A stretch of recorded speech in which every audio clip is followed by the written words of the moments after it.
Well, hello. Welcome to the State of CRM podcast. I'm Matt Engstrom. I'm Ben. And today we're going to be talking about treating customers as individuals and not grouping them together and marketing to them as if everybody is the same. So we're going to talk a little bit about data, a little bit about automation, a little bit about signals and what that can tell you about individuals and how you can actually use that data to treat people as individuals and understand how to market to them more effectively. Great. Let's jump into the topic. Great. So first, we are going to talk about data. So obviously, we're living in a world of big data. That's not news. We talk about it a lot on this podcast. It's something that everybody in market right now understands. But I think what we're going to talk about specifically is the fact that you have all of this data now. And it's not just demographic data. It's also understanding what people are doing online, what they're purchasing, what they're doing offline, what moments in time resonate with them. And all of this can paint a picture of your customers. But I think what has kind of happened over time is the usage of this data has been sort of to create groupings of people or to try to create personas or to try to create segments. And we're not necessarily saying that that's not valuable or that's the wrong approach, but I think that there's actually a bigger opportunity within data to actually individualize people a little bit more in your marketing, which I think is important. And so that's the opportunity is automation, or what's the solution? What are you talking about? Automation is important. Like, it creates an opportunity for marketers to be more efficient with tasks that were very manual or very repetitive, or scale certain things like personalized journeys in ways that never have been available before. But it's kind of a negative as well, in the sense that ultimately what you're doing with automation is just sort of treating customers not individually, but as like in groups or based on information that sort of treats individuals kind of the same, based on sort of explicit signals, which we'll talk a little bit more about in a bit around why there's a little bit of a pitfall there.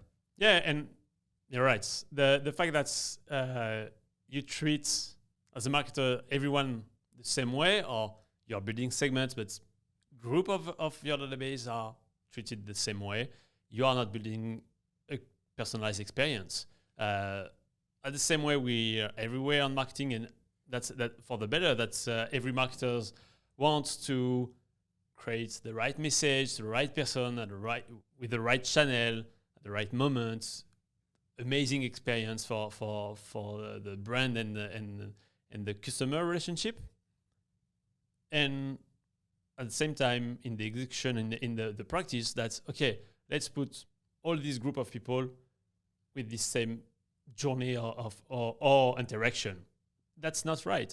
That can't happen this way. Yeah, and I mean, it's kind of based off of the metrics that a lot of marketers are relying so strongly on right now. I think, like, one thing we've mentioned before, but we were talking a little bit about earlier, is this idea of average frequency, where it's like, if I reach somebody 4 times or twice on email and once on SMS, and then hit them with a display message, that they're going to be the most likely to convert. And there is data that you can get that will tell you, like, at a certain number, they're most likely to convert. However, what an average is telling you is basically what a huge range of potential possibilities are, and sort of the medium point within that, where the reality of it is you're probably actually not capturing what each individual person's optimal frequency, whatever that is. So it's sort of, again, kind of going back to using big data to say, I need this number because this is going to create the most conversions.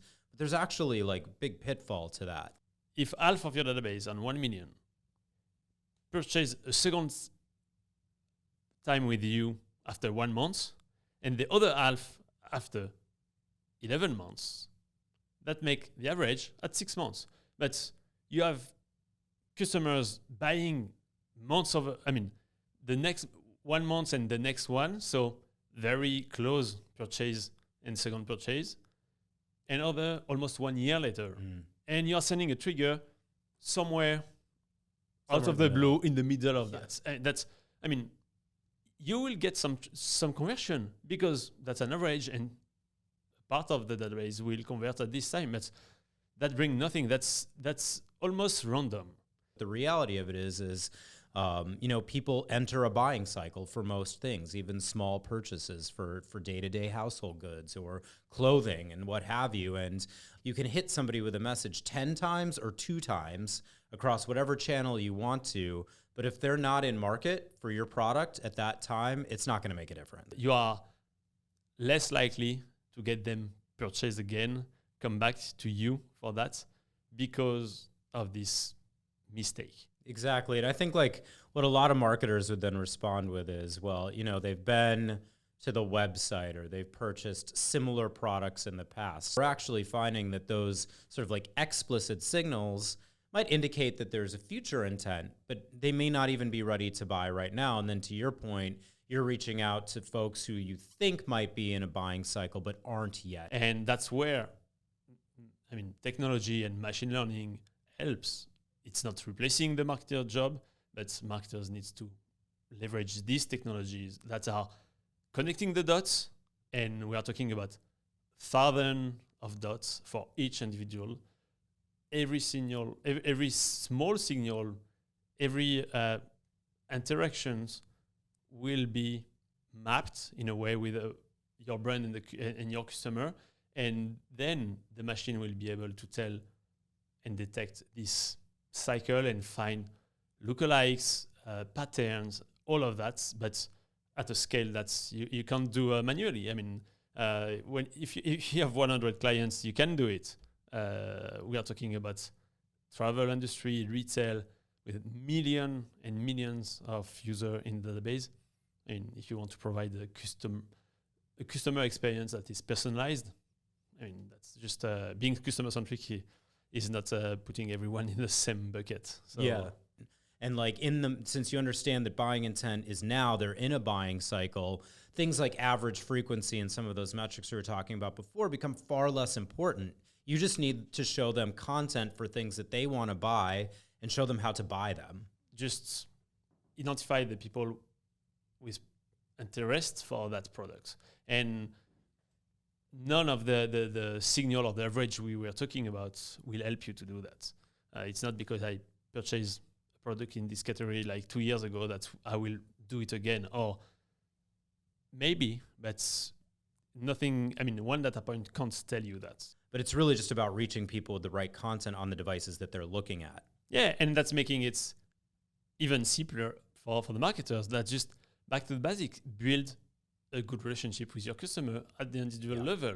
Not because you have more data that you'll get better results if you apply all rules on it. So yeah, you can't build a specific multi-touch attribution cross-platform model for every single individual in your database. That's just not a thing that's ever going to happen. No. That's definitely not possible. And but maybe just to finish the episode, maybe some promotion of something that we are starting to build, and that's related to that is we are conducting a survey to build a strategy map, CRM strategy map, to help the audience and every marketer to identify where they stand right now in terms of strategy, what they are applying today, and what are the different next steps.